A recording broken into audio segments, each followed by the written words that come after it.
AI coding keeps getting better and better. Cursor came first, and it was basically VS Code with AI features added on top. Then we got AI in our terminals. Now Claude Code is one of the best coding agents out there. But what if I told you that today I found something truly amazing? Something that makes Claude Code work all by itself. It creates a whole team, and this team doesn't work one thing at a time. They all work together at the same time. The best part? You don't need to monitor anything because it's a truly autonomous system that just works.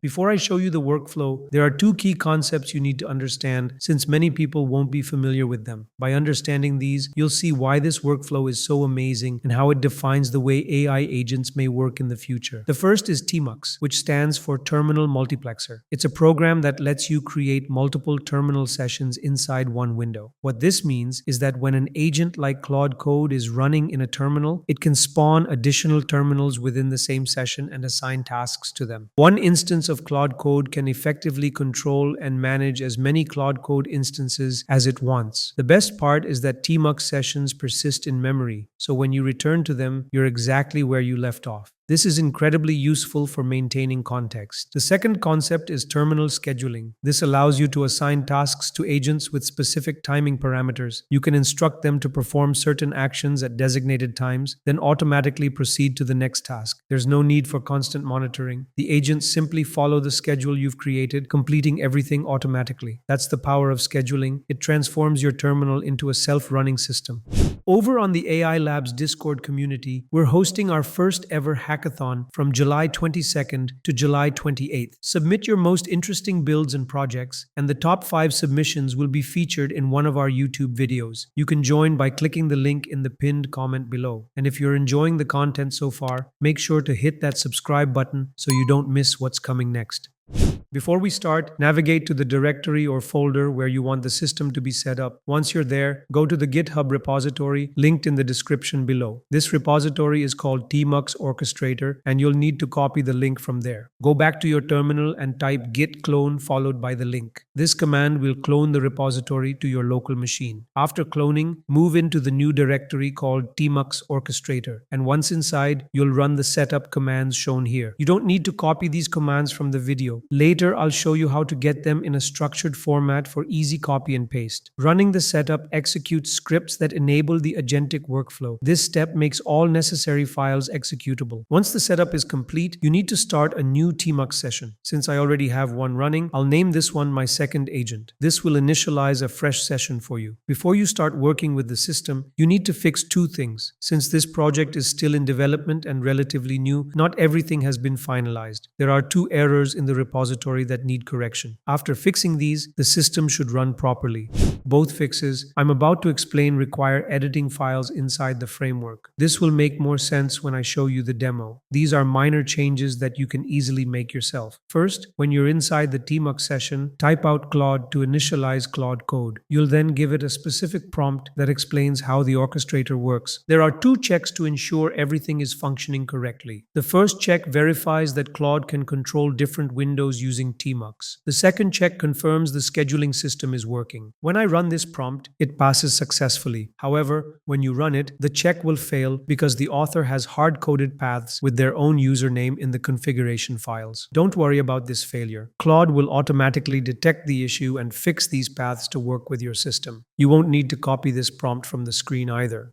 Moving on to the second fix, you need to ask Claude Code to edit the files again. This time, tell it to look through all the commands and replace the Claude command with the Claude command using the dangerously skip permissions flag. This change is necessary because the original framework we cloned doesn't include this feature. As you can see, there are 3 terminals that one main agent is controlling. This is the key benefit of using the TMUX system. It allows the main agent you just set up to automatically create new terminals within your main terminal window. This is my main terminal, and it has created 3 sub-terminals inside. While I'm showing you 3, there are actually 8 terminals running here. Normally, when you give Claude a command, it asks for your permission. Even with auto-accept edits enabled, Claude still requires approval for certain commands. With the dangerous skip permissions flag, Claude runs all commands automatically. I've used this flag many times without any system issues. You need this setting so all the different terminals can run Claude Claude commands without requiring you to open each one and approve every action. I learned this the hard way. My first time using the system, I started it but noticed it was stuck. Even after 15 minutes with the scheduling system, everything remained frozen at the first phase. This happened because all the terminals were waiting for my approval. You need to enable this flag so the system can execute all commands independently without waiting for your input.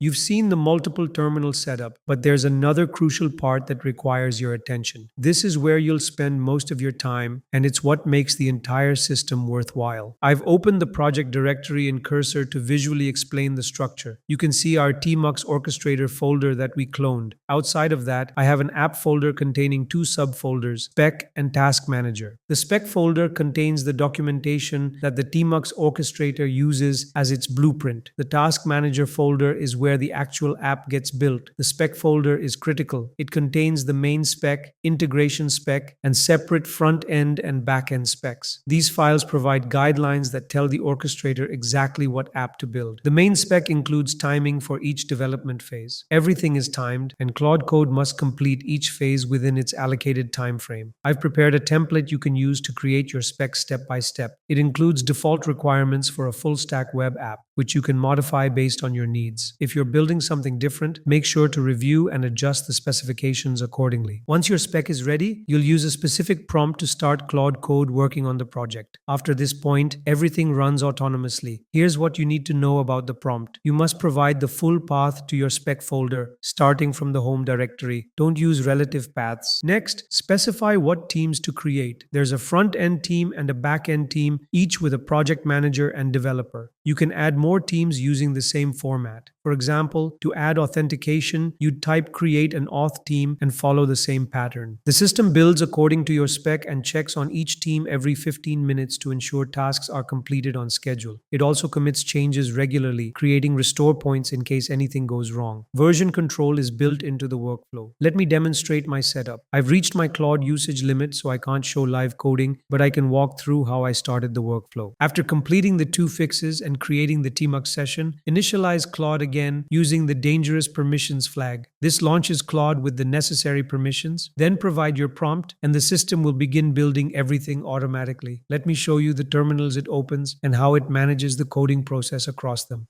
This is the start of the project. I initialized it exactly as I showed you. To be safe, I ran the check command mentioned at the beginning. Since I had already fixed the hard-coded paths, it confirmed the setup was successful. It recognized the first agent window and verified the scheduling was correct. I provided the full-stack app specification, and you can see it adding what I wanted to build, just as I demonstrated earlier. After that, it proceeded automatically. I also included a UI implementation reference. In the front-end spec, it knows to check the UI reference folder. Inside, I have a design image to replicate and a UI implementation.md file. This implementation plan provides exact steps using ShadCN components with the ShadCN MCP. It's an amazing workflow that I'll link in the description if you're interested. The system understood my project requirements. It needed to deploy the front-end team, then the back-end team, set up their development phases, and schedule 15-minute checkups. It completed all these tasks. You can see it briefing both teams using the send Claude message script. It sent instructions to the front-end team's project manager, then provided them with the project specifications from the spec folder. It repeated this process for the back-end team, giving them their schedule and updating the to-do list. It marked completed tasks and moved to the next phase. The system informed me that both teams were actively working. It provided a status update and scheduled the next check, detailing what each team was doing and their current progress. Both teams were successfully deployed and working on phase 1. After 15 minutes, the orchestrated check-in report showed both teams were ahead of schedule. Phase 1 was complete with bonus features added. The 15-minute update confirmed phase 1 completion with several components ready. It updated the to-do list and asked permission to proceed with phase 2. You could configure the main.md file to proceed through all phases automatically without asking. However, I prefer step-by-step progression for review at each checkpoint. Looking at the actual setup, you can see our first agent at the top. Below that is task front end with 3 windows and task back end also with 3 windows. Both teams work simultaneously. Each has one window for the project manager, another for the developer, and a third for the server that runs tests and checks for errors. Everything operates in a closed loop. These agents work and develop independently. It's like having multiple engineers working simultaneously, each in their own terminal. This demonstrates the true power that TMUX brings to your development workflow. At the bottom, you can see the agent we created at the start, which I named the second agent.